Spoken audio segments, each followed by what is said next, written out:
You know what I use to balance my body's charge? Chocolate. Now, generally speaking, I'm not a foodie. I'm not that person that's has a relationship with food where, it just changes my mood. But the one thing that, I eat, I consume, I look forward to when I put it in my mouth, my eyes roll back and I just savor is chocolate. But with the amount of sugar that is put into it, it's not the best thing. But chocolate, one of the things that allows me to have a good experience with it is that I usually touch my chocolate. So it's not something that I pick up with a spoon or fork. I pick it up, I get to feel it.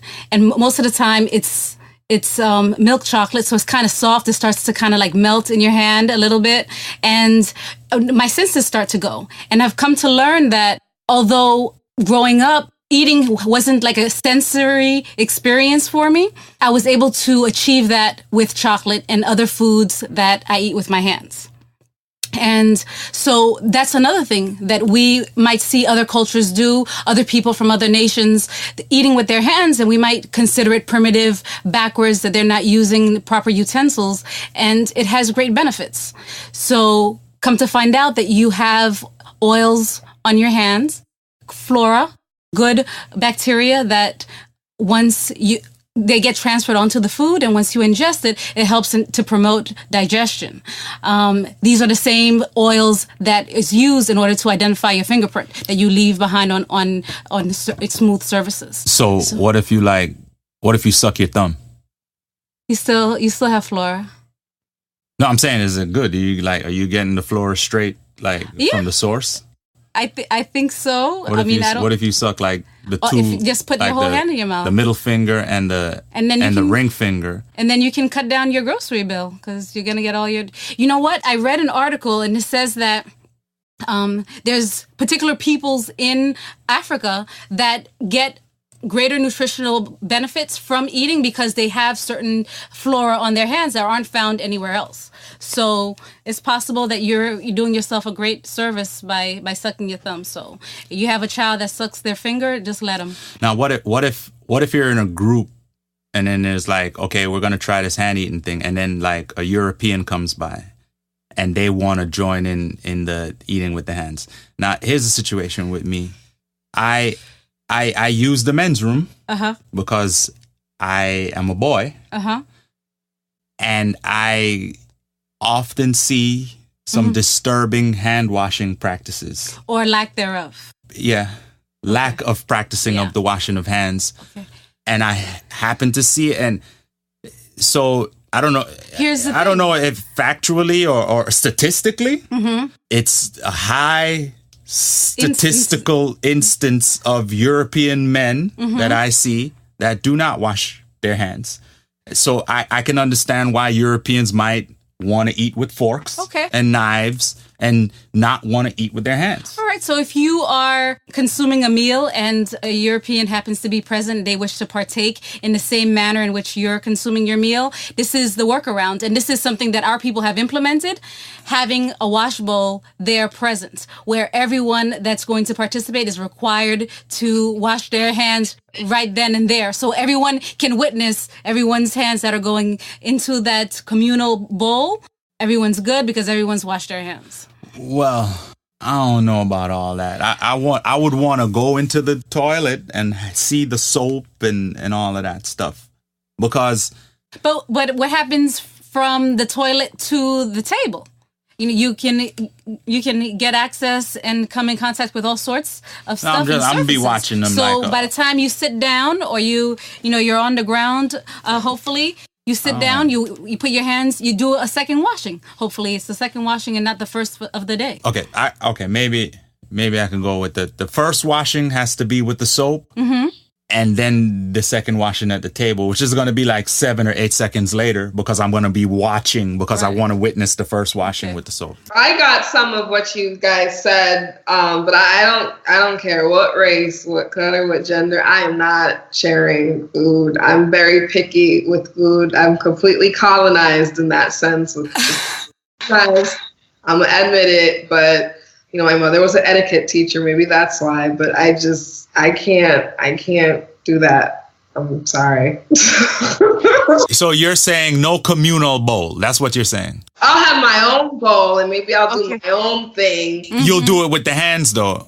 With my own plate. Yeah. Community sharing, no community hand dipping, no community hand washing. I mean, my family will tell you how bad I get at them at dinner time. And, you know, like I said, I have 2 younger boys. They're constantly like, you know, and I can't handle it. I'm just like, use your fork. Oh my God.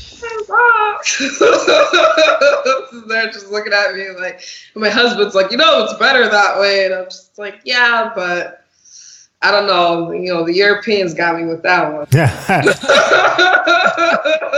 They got me. But how about the thumb sucking thing? You into the no? Like I go through, you know, poor, you know, the EPA is probably gonna come after me with all the paper towels we have. But are you like a germaphobe or something? I'm working on the OCD, but yeah, I can't do it. I'm super picky. So, but yeah, I mean, I've heard that when you do eat with your hands. So can you eat with your hands in your own bowl, in your own way? Depends what I'm eating. Like, it can't be anything sloppy. It's just, I'm really like, I'm super picky. I've always been that way. You know, I'll eat with my hands on certain things like finger foods. I'll probably do like, you know, if the salad doesn't have, you know, dressing, I'll probably like pick out the different leaves and eat that. But other than that, I'm like, you know, utensils all the way. I don't think we realize how much we still eat with our hands. Well, yeah, there are certain foods that require it. You pick up a drumstick or pizza, tacos, which to her point, I mean, you can't really do that with lasagna. Well, lasagna ain't African. Let's start there. You can't do that with a lot of things. I mean, you know, my children would protest that because they do it with everything. So, but how about like a spinach patty? Yeah, like obviously things that you do eat with your hands, I guess the cultural or traditional or societal sense, then yeah, but other than that, I'm not going past that point. Have you ever had Ethiopian cuisine? I have, and you know what I did? I had the injera bread, and I would, you know how people like kind of like scoop it, and it's just right. Down. Yeah. I'm the one that's like dip, dip, dip, dip. Oh, this is great. I'm like dipping for like 5 hours. So, and then I'll eventually get a spoon. I'll get the spoon and like put it in the middle and like fold it up like a little burrito. Right. I'll eat it like that. So I think that when we think about it though, we have come to eat what we call the main course or dinner or what have you with the table setting, the plate, the knife, the fork. But there are generally foods that not only would you look stupid eating with a knife and a fork, like for instance, a sandwich, be it peanut butter jelly or other fruits. If you cut a grape in half with a knife, that's just weird. We're not gonna have lunch together. Well, like patty, if you need a knife to cut your patty and your cocoa bread, there's an issue. I think you lose your Caribbean card if you do that. I don't think you're allowed to. They were right. But there's a lot of food. I would say it's about half and half. But when you generally think of eating, our minds are so preconditioned that we don't really think of how much stuff we already eat with our fingers. We call it now finger food. Well, your French fries. I'm a big French fry guy. Your potato chips, anything that comes in a single serve package, a muffin, a donut, you're generally breaking with your fingers and eating with your hands. But we don't sit there and think. We think, well, we know if we see a burrito, a taco, like Ev was saying, but if we see somebody go into their rice or their mashed potato with their hands, all of a sudden, boom, something is wrong with that person. Get them some psychological help. They're breaking the European laws. But what if that mashed potato or that rice and curry was was a taco. And you saw them break out. I gotta have a scooper. So you could pick up we're all in our own place. But back in the days, I used to love egg and cheese sandwiches or on croissants or whatever. So you pick that up. That's breakfast. You eat it with ham. But if it was scrambled and you touch the scrambled egg, then all of a sudden, oh, it's a freaking egg. But it just goes to show our conditioning. Well, what's interesting is that I see people taking a whole boiled egg and just eating it like it's a piece of fruit. And I've never eaten, when I did eat eggs, I never ate boiled eggs like that. So unless it was a deviled egg. That's the only time that I would pick it up with my hands. That's weird. Otherwise, yeah. So there's all these things that you learn through socialization. Nuances, Yeah. I mean, I also think part of it is, it could be European influence, but also sometimes it's efficiency. To eat some of those foods in an efficient manner that you get all of it, instead of wasting it, is to use a utensil or some tool of some kind. So like a simple machine, something to be more efficient in terms of eating. For example, soup. Okay, so there's no way to consume it without a vessel. One of our sons shared with me that in other cultures, they don't have handles on their teacups and on their bowls, and it's purposeful that they don't. And this is so that you can still get that sensory contact with the vessel that you're about to put to your face, so that you can try to identify whether or not it's at a temperature that it's going to be consumable. And then that's the other benefit of eating with your hands, is that you never have to worry that you're going to burn your tongue, because if it's too hot to touch, then it's definitely too hot to be placed in your mouth. Mm. See? That's so true. So I think even if you look at, if you go back to the traditional cultures and even the ones that do eat with their hands, it's like they use okay, if you go back to Ethiopian food, they have the bread there. So that's kind of convenient that you could scoop, or even like the fonio it's stuck together. So it's not getting everything else, all over your hand. It's kind of like contained. So even in the ways that we think that, that's primitive or whatever, it's still functional, because there's that scoop thing. There is something that is kind of giving it that way to conveniently get it to your mouth without having a huge mess everywhere. So. Right.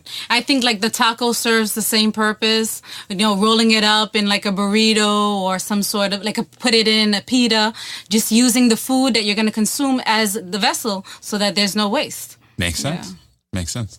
But when we had our communal family, by the way, no outsiders. And yes, I did walk all of them to the...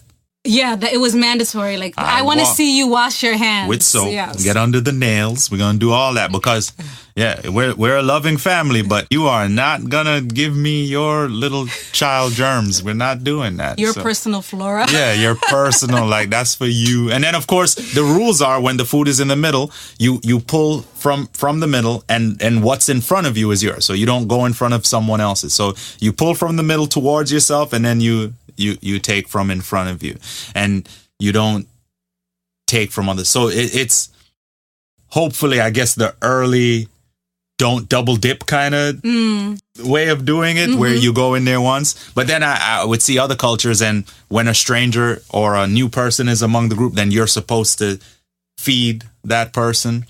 Oh yeah. And then of course within the Ubuntu culture, you take the food. No, this is in West Alkebu-Lan, and you're supposed to lick all your fingers. Yeah, this this I think it's some part of Nigeria. No, Patrice, the Benin. Of water and the book with. Oh yeah, okay. No, you're talking about. Yes, he would say that you. Malidoma. Yes, okay. You would have to lick your fingers. So the people of Burkina Faso, right? So in his culture, and I don't know the name of the culture right offhand because I read the book so long ago, but you would take from the communal dish, you would put it in your mouth, and then you would have to lick all of your fingers clean before you went back for another serving. I don't think I descend from them. That's not so you're not from the land of upright men. That's good. That's not where you come from. You come from the land that created the fork. I think so.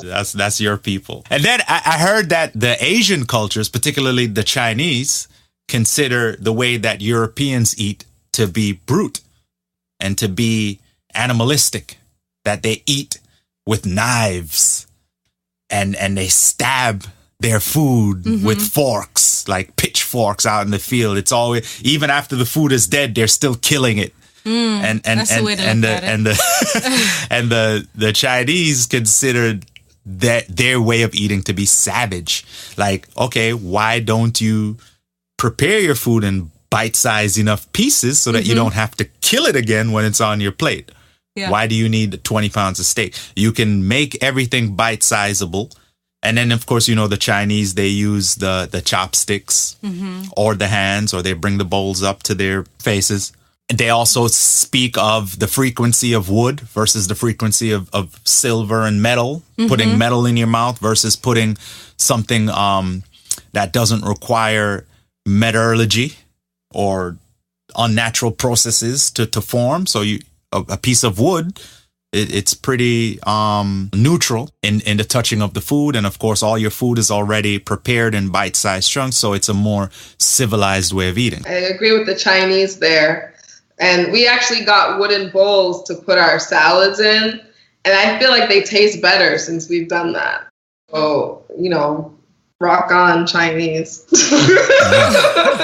But remember now, so the Chinese, they get their culture. It comes out of Alkebu-Lan, and then people start to change things. And in Alkebu-Lan, it started with us just eating it on a leaf, huh?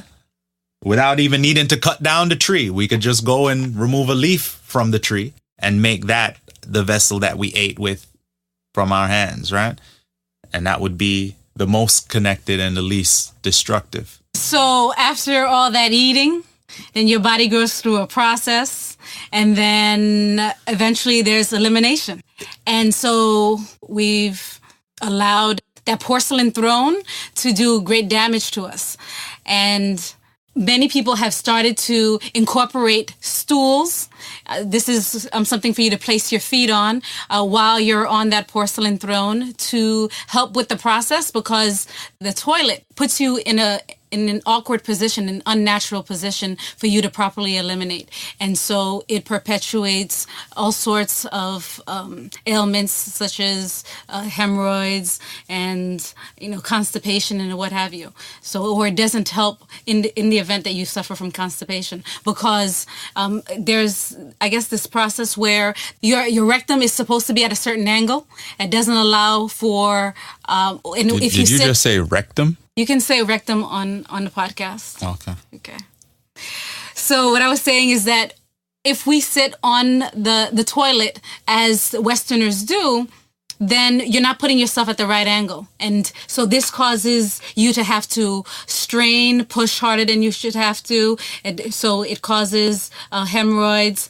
In the event you're not consuming enough liquids or what have you, and you suffer from constipation, it can just aggravate your condition further. So a couple of years ago, I can't remember how it came about, but my coworker started talking to me about it, and I tried to come home and put the step stool that I use in the kitchen in the bathroom, and I got all sorts of pushback until somebody decided that he was going to put his feet on it, and he's never gone back. Like, I don't think he's comfortable going to the bathroom otherwise. Tell me. I'm not gonna not go if I don't have a squatty potty with me. I'm just saying that if I'm in the vicinity of a squatty potty, it's definitely getting used. It's a tool. So it's said to just make the whole process easier, where it actually cuts down your bathroom time. So to go out and get a stool specifically for that, I mean, a lot of people keep magazines and books in their bathroom because they're so used to having it take a long time and they want something to help pass the time. So you could just use those. Take their phone. Well, I'm not going to suggest any. Well, the phone is as thin as They are nowadays. Putting your feet on it is not going to help your angle. So, and nowadays the directories aren't in circulation. So you just have to collect some Essence magazines or Ebony magazines and just put your feet on some old. Yeah, she did. What do you say? Why would you put your foot on your phone? Because I was trying to say that you need something to elevate your feet so that you can go to a right angle. But Jay's saying, well, bring your phone into the bathroom. But you were talking about magazines, and the magazines were there for the entertainment because you're gonna be right, looking. But your phone is the entertainment. Okay, so I'm saying repurpose the magazine and no longer use it as entertainment and use it to elevate your feet. But a magazine ain't that. How is a People keep racks. I don't know if you've been in other people's bathrooms or whatever, but people keep racks of magazines in their bag to read. If you put them together, you can listen. The magazines that I imagine all the fecal matter on those magazines that are being kept in the bathroom. Okay, so let's talk about that phone that Jermaine just suggested we bring into the bathroom. Yeah, I don't leave it in the bathroom. But if you're using it as entertainment, then you're running the risk of transferring some matter, and that would give me pause to borrow your phone. I'm just saying. First of all, we're not even going to sit here in front like we all don't take our phone into the toilet. I make it a point not to. Come on, you make it a point. I do that study, and I don't take anything into the bathroom. First of all, I feel like if you're going to the bathroom and you're taking longer than like 5 minutes, then you need to do a detox, because nobody should take longer than 5 minutes in the bathroom. Something's wrong with your digestive system, man. But that takes years of retraining. It takes years of retraining. So we're speaking to the people that aren't where certain people on this call are. Because that also has to do with your diet as well. So if you're eating like a high fiber diet, that's going to help you with the time that you spend in the bathroom. But hey, if you're consuming some dense food and not consuming enough fluids, you're going to get stopped up. No, I think the step stools are a great idea. I actually have a step stool in my children's bathroom, and they actually, without me telling them to use it, they actually use it. Or actually using the toilet. And I was just like, oh, you guys, that's cool. I'm like, what made you think about that? My son was like, it feels better. So, again, naturally, they just figure this stuff out, They sell travel ones too now. While it alleviates the angle, we do have to talk about why we need to spend that long in the bathroom. Because go ahead, talk about it. I mean, because if your colon is that backed up where you're constipated or you're forcing and you're causing, like Evelyn said, these hemorrhoids and things, then you're just totally, your digestive system is completely off. Like things should be doing, like not like diarrhea, but just gotta go. Okay, it's gone. The end. So yes, having that angle obviously is going to be better than you're actually supposed to sit. But if you still are sitting like that and you're still taking a while to eliminate, then you do need to think about what's happening in your digestive system in your lower and upper intestines, or small and large intestines. I'm trying to remember biology here, but it's because that's a serious issue. They're in there. So in supporting your point, Mama Makeeba, I can say that since switching over to a plant-based diet, the number 2 times on the squatty potty, is that what it is? Squatty potty, our opinions and philosophies are our own. So if you want to send a check, because I know y'all making money now, go ahead and send a check. So all these disclosures, go ahead. It's for the legal department. Okay, go ahead. So what it is, as I said, it takes under a minute now. And that's like a full movement. Full movement. I don't have any issues with, under a minute. And the god-awful stench is also no longer an issue. So it should be like killing people. Right. It should smell like plants. It's frequently throughout the day. Like, people are like, I don't go to the bathroom like once a week. How, like, you're not functioning. A word that I'm hearing more and more now as my friends are having children is suppositories for their children. I keep hearing the word suppository. And it's like a suppository is something you stick up someone's butt so that they can go. So it's like, what are you feeding your child that has them constipated with such a fresh, pristine digestive tract? You're putting something in there that doesn't belong in there. And now you need a suppository in there to clear out, because you're either feeding them too much gluten. We can't get a check from gluten, right? No. Does gluten cut checks? No? Not yet. But now we're out of the running for it. So yeah, we're not getting it now. Yeah, you're feeding them too much gluten. You're feeding them too much dairy, especially African children. Children that are lactose intolerant. There's no such thing. You're not supposed to be putting that in your body. If you're lactose intolerant, your body's like, help me. I need to create this magical new disease so you could not feed me dairy, because we're not supposed to have it anyway. And what I found out is that term of lactose intolerance was created by European people, again, to describe people who are lactose normal. Right, exactly. Right. And, I don't want to get into the science of that, but there are people on the planet, the majority of people on the planet are lactose normal, meaning that they do not digest human milk, much less animal milk, after the age of 2, because their body genetically turns off the ability to digest lactose after the age of 2, because you're supposed to be weaned off your mother's milk. So in China, it's over 90% of the population. In Africa, it's over 75% or 80% of the population. And in the Americas, it's over 70%. And the more proximity we have to the Europeans, the higher our tolerance goes up for animal milk. Because if you keep forcing it down your system, you're going to eventually build up, in combination with eating the meats and eating animal parts, you're going to build up the bacteria in your gut to digest it. So it's not that you're digesting it, it's that the bacteria in your gut is digesting it. Jay, you're sitting back, man. How you doing on the lactose? Or the potty? What are we talking about? Or the gluten? All of it. Everything. I have a squatty potty. They're selling travel versions of the squatty potty now, which I'm going to get. It's foldable, like a foldable chair? Yeah, it's foldable. In terms of the dairy, no, I mean, I'm lactose intolerant. Been a long time, so. I remember that. Lactose normal. Remember, we're changing the paradigm here. Okay. Nutricide, drugs masquerading as foods, the China study, Google Pottinger's cats. Isn't that amazing that there's so much information out there that, for instance, a China study, China becoming now one of the largest producers of dairy. Mm-hmm. So because they're becoming such a large producer of dairy for economic reasons, they're now forcing animal milk. Yeah.